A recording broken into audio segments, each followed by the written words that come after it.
Hello friends, स्वागत आप सबका आपके अपने यूट्यूब चैनल इंटरटेन पार्टी में। तो फ्रेंड्स, कैसे हैं आप सब? आई होप आप सब अच्छे होंगे। फ्रेंड्स, आज इस वीडियो में हम बात करने वाले हैं बी आर अम्बेडकर स्कॉलरशिप के ऊपर। फ्रेंड्स, जैसा कि आप सबको पता है, मेरी वीडियो आपने देखी भी होगी जो मैंने बी आर अम्बेडकर के ऊपर बनाई थी। मैंने इस वीडियो में आपको बताया था कि भाई आपके स्कॉलरशिप के फॉर्म हैं वो सितंबर की फर्स्ट या सेकेंड वीक में निकल सकते हैं। तो फ्रेंड्स, यहाँ पर सेकेंड वीक में आपके फॉर्म निकल गए हैं और यहाँ पर मैंने आपके कमेंट्स उठाए हैं, उसी वीडियो से आपके डाउट्स उठाए हैं जो मैंने पहले बनाई थी। वो सारे डाउट्स आज मैं इस वीडियो में क्लियर करूँगा। जैसे कि आपके डाउट्स थे कि भाई क्या ग्रेजुएशन वाले स्टूडेंट्स भी फॉर्म भर सकते हैं, कौन कौन सी कैटेगरीज से फॉर्म भर सकते हैं, कितनी हमारी परसेंटेज होनी चाहिए, हमारे पास ये डॉक्यूमेंट नहीं है तो क्या करें, ये डॉक्यूमेंट नहीं है तो क्या करें। यानी कि आपके सारे डाउट्स आज इस वीडियो में क्लियर हो जाएंगे।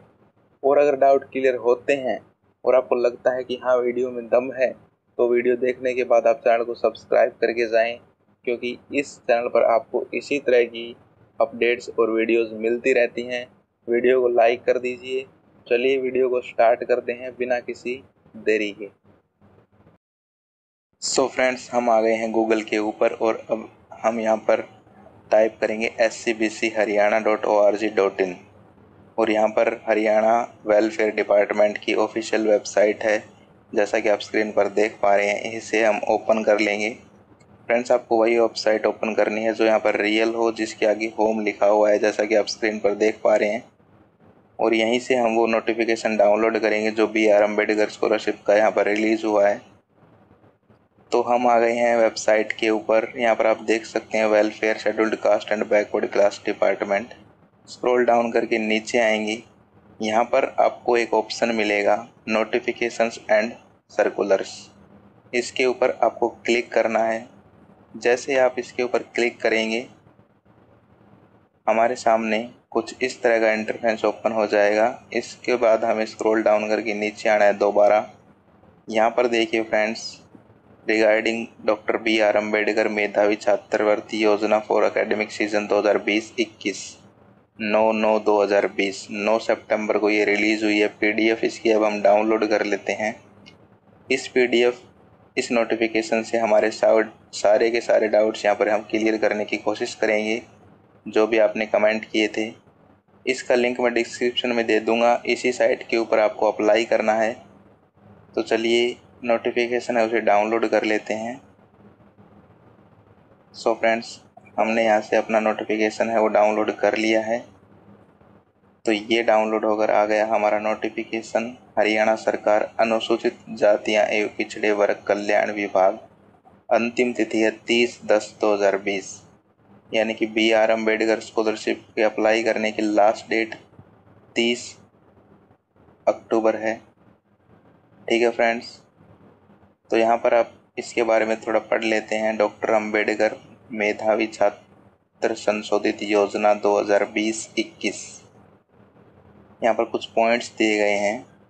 सबसे पहला पॉइंट है, अनुसूचित जाति एवं पिछड़े वर्ग तथा विमुक्त जाति, घुमंतु, अर्ध घुमंतु तथा टपरीवास जातियों के छात्रों से डॉक्टर बी आर अम्बेडकर मेधावी छात्र संशोधित योजना के अंतर्गत जिनकी वार्षिक पारिवारिक आय 4 लाख रुपए से अधिक न हो, वर्ष 2020-21 के लिए ऑनलाइन आवेदन पत्र आमंत्रित किए गए हैं। यानी कि SC/BC स्टूडेंट्स जिनकी फैमिली एनुअल इनकम 4 लाख से कम हो, वो यहाँ पर अप्लाई कर सकते हैं।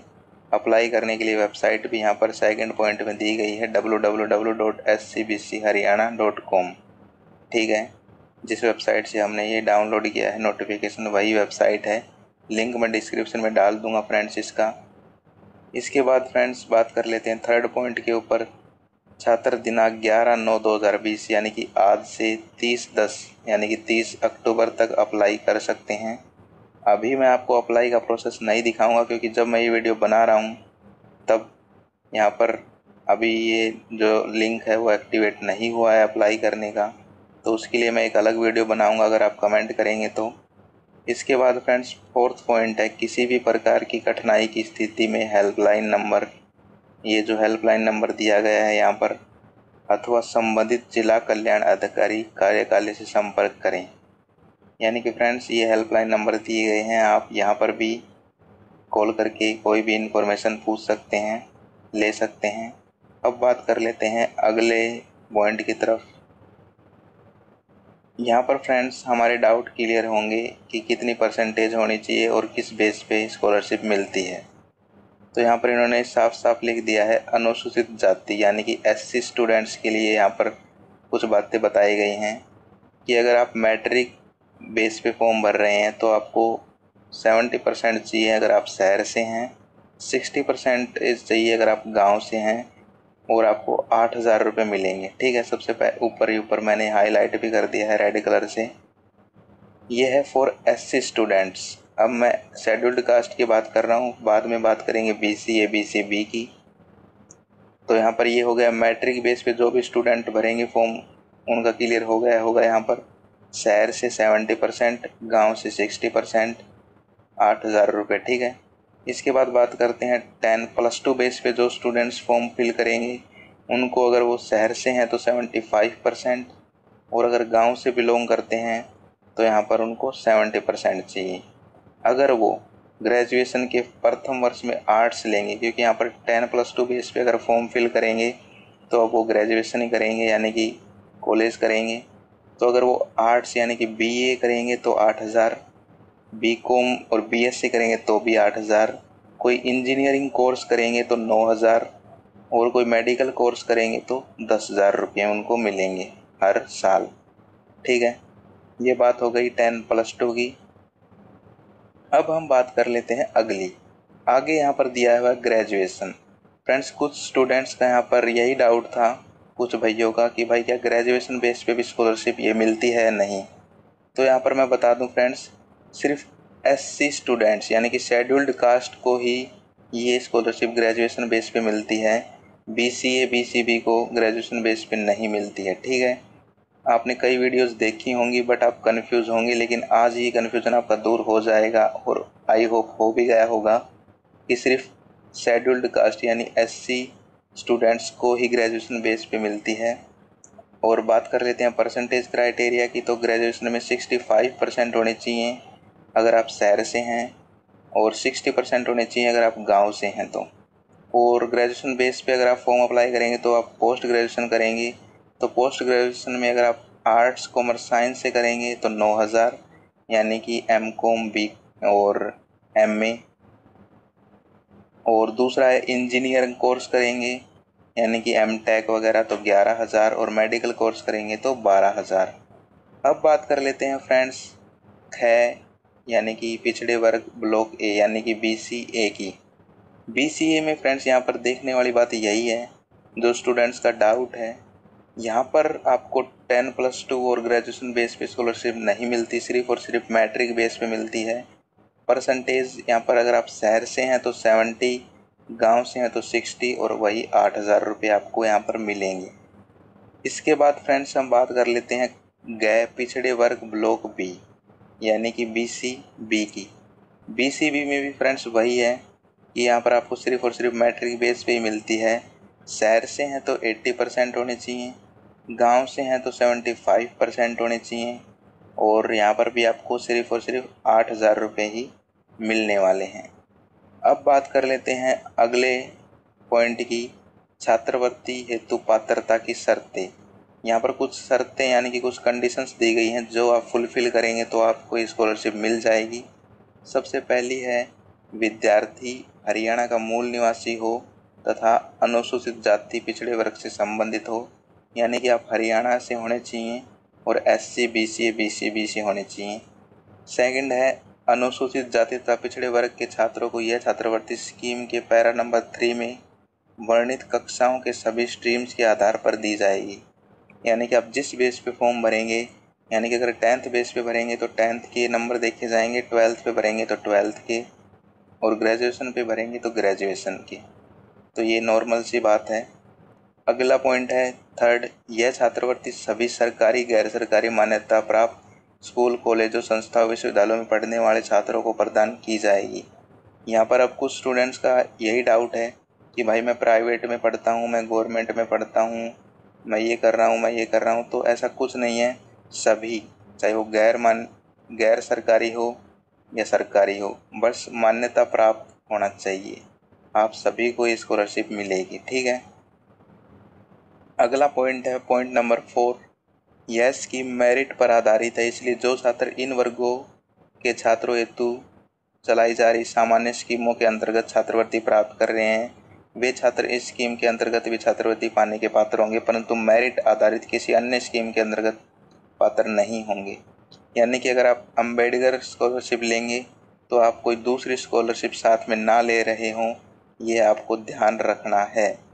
और यहाँ पर यही डाउट है जो कि बार बार आप पूछ रहे हैं कि क्या हम NSP और BR अम्बेडकर दोनों के लिए अप्लाई कर सकते हैं।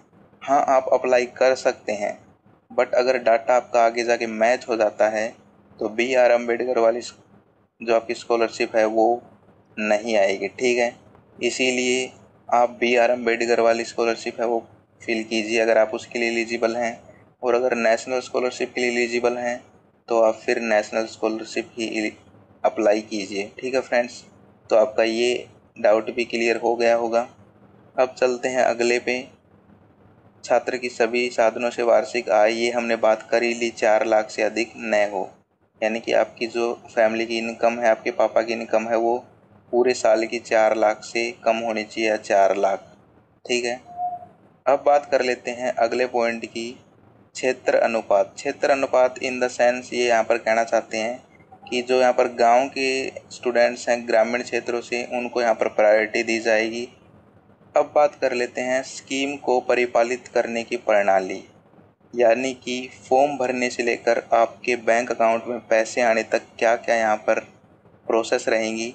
तो ये आप वीडियो पॉज करके पढ़ सकते हैं, साफ साफ यहाँ पर दिख रहा है आपको स्क्रीन पे, बट मैं आपको एकदम बता देता हूँ शॉर्टली कि भाई सबसे पहले आपको फॉर्म फिल करना है। अब यहाँ पर आप कुछ स्टूडेंट्स कह रहे हैं कि क्या भाई हम खुद भी फॉर्म फिल कर सकते हैं, और यूट्यूब पे कुछ वीडियोस भी बनी हुई हैं 2 मिनट में फॉर्म फिल करें फ़ोन से, ऐसे वैसे। तो यार मैं आपको अगर सच्चाई बताऊं तो भाई आप बुक डिपो से ही फॉर्म फिल करवाइए। और अगर आपके पास पूरा सिस्टम है, system in the sense printer वगैरह हैं, क्योंकि यार आपको यहाँ पर डॉक्यूमेंट्स भी अपलोड करने पड़ेंगे, सिग्नेचर भी अपलोड करने पड़ेंगे, फ़ोटोज़ भी अपलोड करनी पड़ेंगी। तो अगर आपके पास पूरा सिस्टम है तो आप खुद कर सकते हैं, बट फ़ोन वगैरह से फ्रेंड्स कुछ गलती हो जाएंगी, बाद में यहाँ पर स्कॉलरशिप नहीं आएगी तो फिर आप समझ सकते हो प्रॉब्लम हो जाएगी। इसीलिए आप 150 रुपये खर्च करके ये बाहर से भरवा सकते हैं। ठीक है। फॉर्म भरवाना है, उसके बाद वो फॉर्म की आपको एप्लीकेशन है उसकी प्रिंट आउट ले लेना है। वो प्रिंट आउट आप जहाँ भी आप एडमिशन लेंगे, यानी कि अगर आप 10th बेस पे फॉर्म भरा तो आप जहाँ 11th में एडमिशन लेंगे उस स्कूल में ये जमा करवाना है। वहाँ पर वेरीफाई होगा, आपके जो प्रिंसिपल हैं उनके सिग्नेचर वगैरह होंगी। ठीक है। कॉलेज स्टूडेंट हैं तो कॉलेज में वेरीफाई होगा। उसके बाद ये जाएगा सीधा जिला कल्याण अधिकारी के पास। ठीक है। या फिर आप सीधा भी वहाँ लेके जा सकते हैं, क्योंकि कई बार क्या होता है स्कूल वाले मना कर देते हैं, तो आप सीधा अपने जिला कल्याण अधिकारी के पास जा सकते हैं, जो कि कोर्ट में बैठते होंगे शायद। वहाँ उनके सिग्नेचर आपको करवाने हैं और सारे डॉक्यूमेंट्स यहाँ पर दिए हुए हैं, आप पढ़ सकते हैं। डॉक्यूमेंट्स मैं आपको आगे भी बताऊंगा, एक बार फिर यहाँ बता देता हूँ पहले कि सबसे पहले आपका caste certificate, SC BC BCA BCB का, इनकम सर्टिफिकेट, आधार कार्ड और मार्कशीट। ठीक है। ये आपको उस प्रिंट आउट के साथ अटैच करने हैं, और ऑनलाइन अप्लाई तो आपने पहले कर ही दिया होगा। ठीक है। उसके बाद ये आपका काम यहीं ख़त्म हो जाएगा। इसके बाद यहाँ पर नीचे देखिए फ्रेंड्स, एक लाइन दी गई है, विभाग द्वारा आवेदन पत्रों की जांच आदि का कार्य 31 अक्टूबर तक पूरा किया जाएगा तथा 30 नवंबर तक राशि छात्रों के खातों में ट्रांसफ़र कर दी जाएगी। ठीक है। यानी कि आपकी जो अमाउंट है वो ये सारी प्रोसेस होने के बाद, सबसे पहले फॉर्म फिल, उसके बाद फॉर्म का वेरिफिकेशन, उसके बाद बाल कल्याणकारी अधिकारी के पास, उसके बाद आपके डॉक्यूमेंट्स अटैच और फिर से रीवेरिफिकेशन, उसके बाद लास्ट में 30 नवंबर तक आपकी जो भी अमाउंट होगी वो आपके बैंक अकाउंट में आ जाएगी। ठीक है। तो ये यहाँ पर पूरी प्रोसेस बताई गई है कि कैसे आपको क्या करना है। मैंने आपको बता दिया है कि आप खुद भी फिल कर सकते हैं फॉर्म। कुछ स्टूडेंट्स बार बार कमेंट करते हैं, लेकिन मैं आपको बता दूं कि अच्छा यही रहेगा कि आप किसी प्रोफेशनल यानी कि बुक डिपो से ही ये फॉर्म फिल करवाएं, या फिर किसी साइबर कैफ़े वाले से फिल करवाएं तो अच्छा है, क्योंकि उनका ये रोज़ का काम है, वो रोज़ ये फॉर्म वगैरह फिल करते हैं। आई होप आप समझ रहे होंगे। इसके बाद फ्रेंड्स अब हम आगे बात कर लेते हैं। तो आगे यहाँ पर एक बात और रह गई फ्रेंड्स, यहाँ पर कुछ स्टूडेंट्स का ये भी कहना है कि भाई अभी हमने स्कूल में एडमिशन नहीं लिया है। तो मैंने आई थिंक पहले बता भी दिया और फिर से बता देता हूँ कि अगर आपने स्कूल में अभी एडमिशन नहीं लिया है तो क्या तो आप एडमिशन ले लो, तब इसको वेरीफाई करवा लेना, क्योंकि अभी इसकी लास्ट डेट है वो 30 अक्टूबर तक है। अभी बहुत टाइम है, 1.5 महीना है पूरा का पूरा हमारे पास। या फिर आप सीधे ही फॉर्म भर के और यहाँ पर बाल कल्याणकारी अधिकारी के पास से वेरीफाई करवा सकते हो। बट उसके साथ आपको यहाँ पर स्कूल जिसमें भी आप एडमिशन लोगे उसकी फ़ी स्ट्रक्चर और फ़ी की रसीद तो देनी ही देनी पड़ेगी। यानी कि घूम फिर के बात वहीं आ जाएगी कि एडमिशन तो आपको लेना ही लेना पड़ेगा। ठीक है फ्रेंड्स, तो ये तो हो गई बात। अब बात कर लेते हैं फ्रेंड्स इम्पोर्टेंट डॉक्यूमेंट्स और उससे रिलेटेड डाउट्स के ऊपर। तो यहाँ पर मैं आपको दिखाता हूँ। सबसे पहले फ्रेंड्स फ़ोटो चाहिए कि आपकी पासपोर्ट साइज़, ठीक है। उसके बाद अगला डॉक्यूमेंट आधार कार्ड। आधार कार्ड तो आज के टाइम में फ्रेंड्स आप मान के चलिए सबसे इम्पोर्टेंट डॉक्यूमेंट हो ही गया है नॉर्मल। इसके बाद अगला है हरियाणा बोनाफाइड प्रमाण पत्र या कहीं की हरियाणा की डोमिसाइल, ठीक है। और इससे रिलेटेड आपका ये डाउट है कि भाई हमने अभी ये बनवाई नहीं है, तो यार आप ये बनवा लीजिए। इसमें आप ऑनलाइन भी बनवा सकते हैं, 10-12 दिन लगते हैं, उसके बाद आप अप्लाई कर सकते हैं, ठीक है। तो आप बनवा लीजिए जिसने भी नहीं बनवाई है। उसके बाद अगले डॉक्यूमेंट की बात करते हैं। तो अगला डॉक्यूमेंट है रिजल्ट की कॉपी, यानी कि आपकी मार्कशीट जिस भी बेस पे आप फॉर्म भर रहे हैं। अब यहाँ पर डाउट ये आता है कि भाई अभी हमारी मार्कशीट नहीं आई है। तो यार ये कुछ स्टूडेंट्स की नहीं आई हैं, ज़्यादातर यहाँ पर आ गई हैं। तो मैं आपको बता दूँ जिन भी भाइयों की नहीं आई है वो क्या तो वेट करें थोड़े दिन। स्क्रीनशॉट भी हम दे सकते हैं देने को, बट यार हमें मतलब एकदम सॉलिड काम करना है, ठीक है, कोई रिस्क नहीं लेना है, आप समझ पा रहे होंगे। तो इसलिए वेट करना ही यहाँ पर मैं सही मानता हूँ, क्योंकि टाइम हमारे पास 30 अक्टूबर तक है और मार्कशीट है वो आई थिंक अब 10-15 दिन में सभी की आ जाएंगी जिनकी भी नहीं आई है। इसके बाद बात करें जाति प्रमाण पत्र यानी कि कास्ट सर्टिफिकेट। तो आप SC BC PCB इनसे रिलेटेड हैं तो आपको कास्ट सर्टिफिकेट भी यहाँ पर दिखानी पड़ेगी कि हाँ हम इसी स्कॉलरशिप के लिए अप्लाई कर रहे हैं और इन्हीं कास्ट से बिलोंग करते हैं, ठीक है। जर्नल वालों के लिए ये स्कॉलरशिप नहीं है। अब बात कर लेते हैं अगले डॉक्यूमेंट की। तो अगला है यहाँ पर बैंक खाते का विवरण। इसके लिए फ्रेंड्स आपको अपने पासबुक का जो फर्स्ट पेज है उसकी फ़ोटोकॉपी लगानी पड़ती है। इससे रिलेटेड भी आपका डाउट है कि भाई अभी हमने अकाउंट ओपन नहीं किया है, तो क्या तो आप अकाउंट ओपन करवा लो। दूसरा अल्टरनेट ये है कि आप अपने फैमिली में से जॉइंट अकाउंट भी बनवा सकते हो, उसकी कॉपी भी दे सकते हो। अगला है अथॉरिटी से लिया गया आय प्रमाण पत्र यानी कि इनकम सर्टिफिकेट। इनकम सर्टिफिकेट है वो भी यहाँ पर इम्पोर्टेंट है देना, ठीक है, वो भी आपको लगाना ही लगाना पड़ेगा। इससे रिलेटेड आपका डाउट ये है कि ये कितना पुराना होना चाहिए। तो यार ये कोई ज़रूरी नहीं है, आप 1 साल 6 महीने जितना भी है वो दे सकते हैं। हाँ, ज़्यादा पुराना नहीं होना चाहिए, 1 साल या 6 महीने, ये बिल्कुल सही है, ठीक है। इसके बाद बात करते हैं हम फ्रेंड्स अगले। तो यहाँ पर इसके बाद कुछ और डॉक्यूमेंट्स हैं जो कि देने पड़ते हैं, जैसे कि आप जिस भी स्कूल में आप एडमिशन लेंगे उसका फ़ीस स्ट्रक्चर, या उसकी अगर आपने फ़ीस जमा करवा दी एडमिशन ले लिया है तो वो रसीद, और भी कुछ डॉक्यूमेंट्स हैं। तो ये डॉक्यूमेंट्स नॉर्मल हैं, ये आप ले सकते हैं अपने स्कूल से, ठीक है। ये इसलिए लिए जाते हैं ताकि आगे वालों को ये कंफर्म हो जाए कि हाँ इस स्टूडेंट ने एडमिशन ले लिया है, इसको स्कॉलरशिप हम दे सकते हैं, ये आगे पढ़ाई करेगा, ठीक है।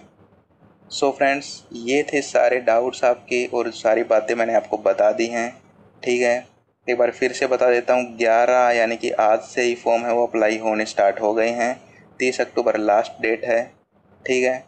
और लिंक मैं डिस्क्रिप्शन में डाल दूंगा। और भी कोई आपका डाउट हो गया हो, रह गया हो, तो आप कमेंट कर सकते हैं। फिर मिलते हैं अगली वीडियो में, तब तक के लिए जय हिंद जय भारत।